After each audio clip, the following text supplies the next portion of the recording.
پاکستان اور افغانستان کے درمیان ایک دفعہ پھر سرحد پر جھڑپیں ہوئی ہیں. ہم نے بطور پاکستانی برادر اسلامی ملک ہونے کے ناطے افغانستان سے وفا میں کوئی کمی نہیں کی. آپ سب جانتے ہیں ہم نے وفا میں کوئی کمی نہیں کی. جب افغانستان پر مشکل وقت آیا ہم نے مدد میں کوئی کسر نہیں چھوڑی. لیکن پاکستان کو ان وفاؤں کا صلہ ہمیشہ بے وفائی اور جفا کی صورت میں ملا. یہ گزشتہ 3 سالوں میں پاکستان اور بھارت کے درمیان اتنے کلیشز نہیں ہوئے جتنے پاکستان اور افغانستان کی فورسز کے درمیان ان 3 سالوں کے دوران ہوئے ہیں. ہم صورتحال کو سنجیدگی سے نہیں لے رہے. دونوں طرف صورتحال جذباتی ہو گئی ہے. لیکن کچھ جو مقامی لوگوں نے مبینہ طور پر وہاں پر جو فوٹیج بنائی ہے اس میں یقینی طور پر دیکھا بھی جا سکتا ہے اور سنا بھی جا سکتا ہے کہ دونوں اطراف سے بھاری اسلحے کا استعمال ہو رہا ہے. دونوں طرف سے انتہاؤں پر پہنچنا یہ عمل پاکستان کی سلامتی پر ایک بڑا سوال یا نشان بن جاتا ہے. اور جب تک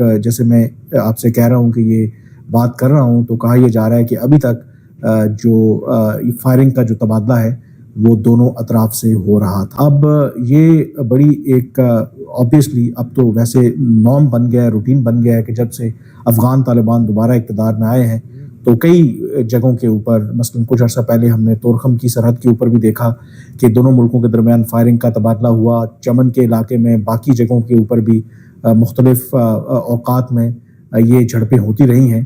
اور یہ غیر معمولی بات ہے کیونکہ جب افغان طالبان اقتدار میں آئے تھے تو یقینی طور پر ہماری تو یہی توقعات تھیں کہ کم از کم جو افغانستان کے ساتھ پاکستان کی جو سرحد ہے وہ اب سیکیور ہو جائے گی, محفوظ ہو جائے گی.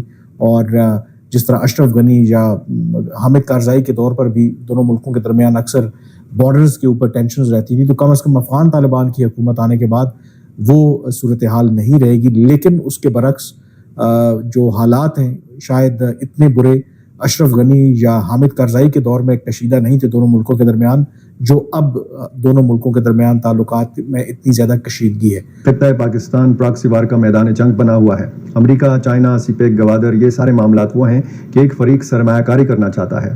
میگا پروجیکٹس کے سامنے رکاوٹیں کڑی ہو گئی ہیں. ڈیر اسماعیل خان, لکی مروت سے بلوچستان کی طرف جائیں, یہ سی پیک کا ایریا ان کے قبضے میں ہے اور اس وقت وہاں کوئی ترقیاتی کام ممکن نہیں.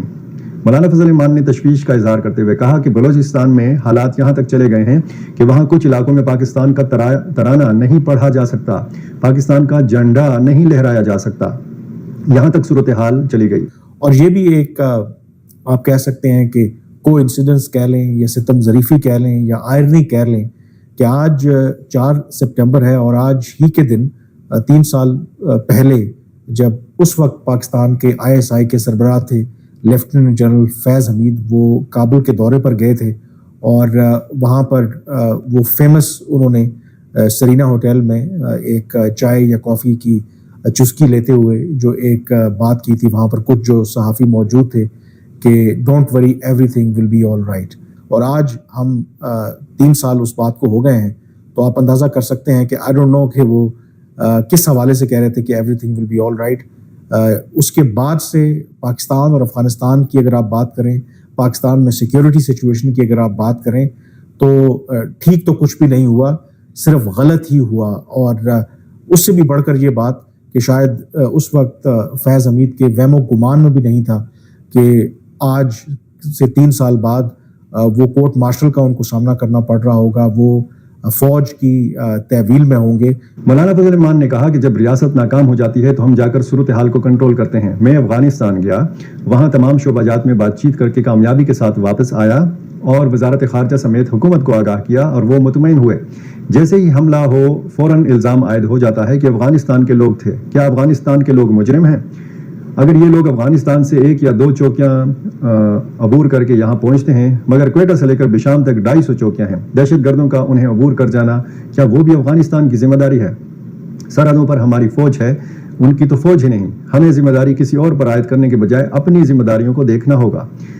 مولانا فضل الرحمان نے کہا کہ لاپتہ افراد کے معاملے میں ذمہ داری حکومت کی ہے. وہ اہل خانہ کو آگاہ کرے کہ ان کا عزیز کدھر ہے, زندہ ہے یا مر گیا, جیل میں ہے یا کہیں بھاگ گیا. انہیں پتہ چلنا چاہیے کہ ان کا بچہ کدھر ہے.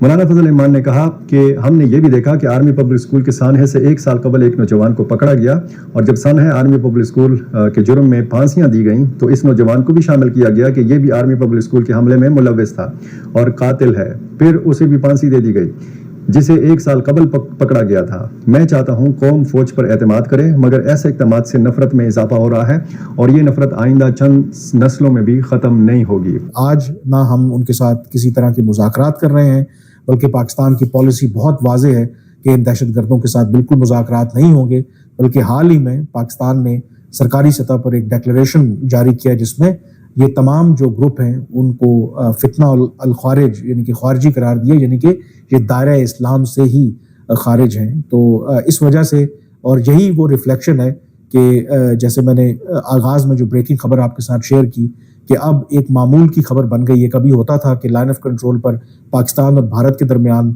اس طرح کا فائرنگ کا تبادلہ ہوتا تھا، لیکن اگر آپ اوور آل نمبرز نکال کر دیکھیں، بھلے پاکستان اور بھارت کے درمیان اپنی جگہ پہ ٹینشن برقرار ہے، لیکن ایک سٹیٹس کو ہے۔